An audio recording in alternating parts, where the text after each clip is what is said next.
अस्सलाम वालेकुम एवरीवन।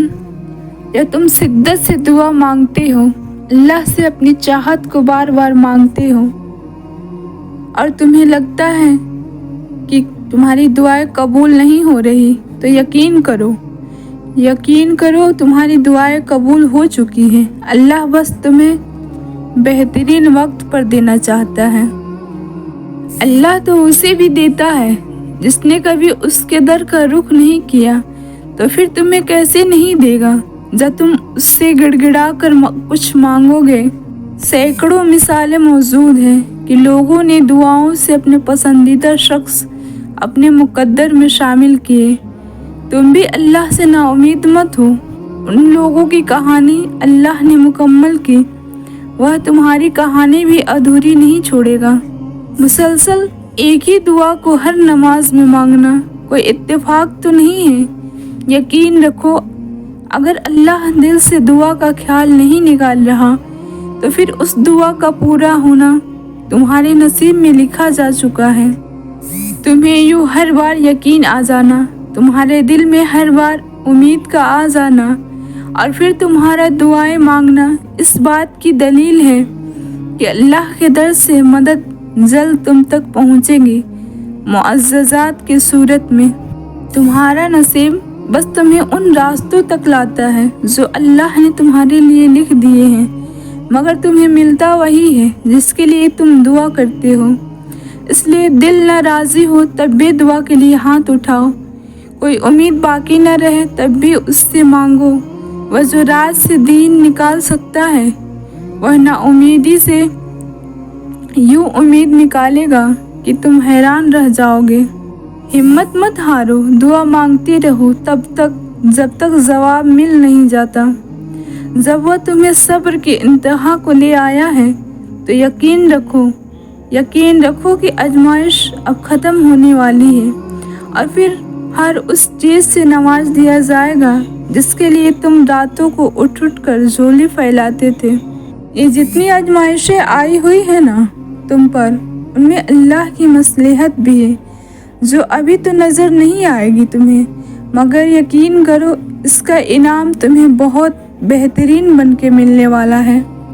जानते हो अल्लाह तुम्हें बेबसी के मकाम पर क्यों लाया है? ताकि तुम अल्लाह से रुजू करो और यकीन से मांगो। जब तुम दुआ पर यकीन करना सीख जाओगे, तो जो चीज़ तुम्हें अभी नामुमकिन लग रही है और जो चीज़ नसीब में नहीं है, वह भी तुम यकीन से पा लोगे।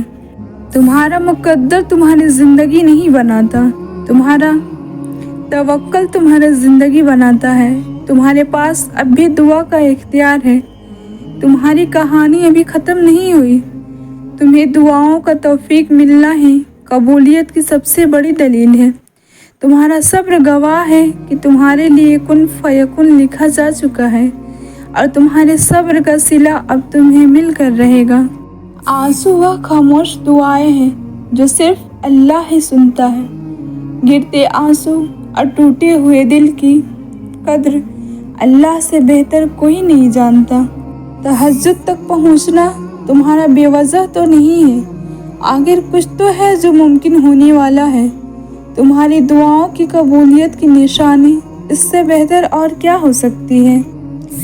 दुआओं से फ़ौरन मुअज़्ज़ज़ नहीं हो जाते। दुआएं आहिस्ता आहिस्ता तुम्हारे लिए असबाब बनाती है और फिर तुम्हें उस मकाम तक लेकर जाती है जहाँ किसी कमी की गुंजाइश ही नहीं रहती। तुम्हारे यकीन के सामने तुम्हारा नसीब भी घुटने टेक देता है और अल्लाह कुन फरमा देता है, तुम्हें मनपसंद से मिलवा देता है, ये तुम्हारी चाहत से नवाज देता है। दुआओं में बहुत ताकत होती है और जब तुम सच्चे दिल से अल्लाह से मांगते हो, तो वह कभी तुम्हें मायूस नहीं करता, क्योंकि तुम्हारा रब बहुत बाइज्जत है और उसको हया आती है तुम्हें खाली हाथ वापस लौटाते हुए जब तुम उससे रहम मांगते हो। तेरे रब के पास तेरे लिए अताओं का समंदर है।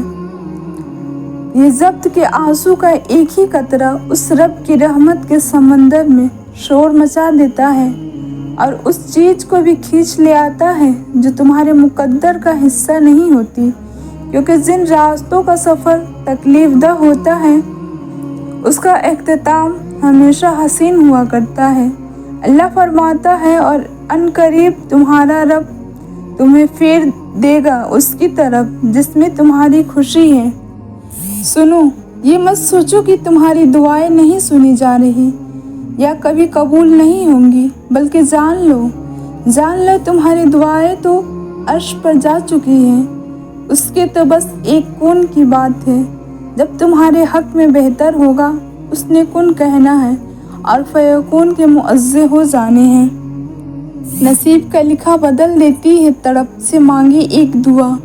جو تم چاہتے ہو مانگو وہی ملے گا اور ضرور ملے گا۔ جن دعاؤں کو تم ناممکن سمجھ کر مانگنا چھوڑ دیتے ہو، کیا پتہ ان کے پورا ہونے کا وقت قریب ہو۔ تمہاری رضا اگر اس کی رضا نہ ہوتی تو وہ تمہیں مانگنے کی توفیق دیتا ہی نہیں۔ جب اللہ کی رضا کے بغیر اس کائنات کا ایک پتا بھی نہیں ہل سکتا تو پھر تمہارے دل کا بار بار اللہ سے رجوع کرنا، اس سے مانگنا بے وجہ تو نہیں ہے۔ جو ہاتھوں میں اتنی جان ڈال دیتا ہے کہ وہ دعا کے لیے اٹھ سکے، وہ پھر ان اٹھنے والے ہاتھوں کی لاج بھی رکھتا ہے۔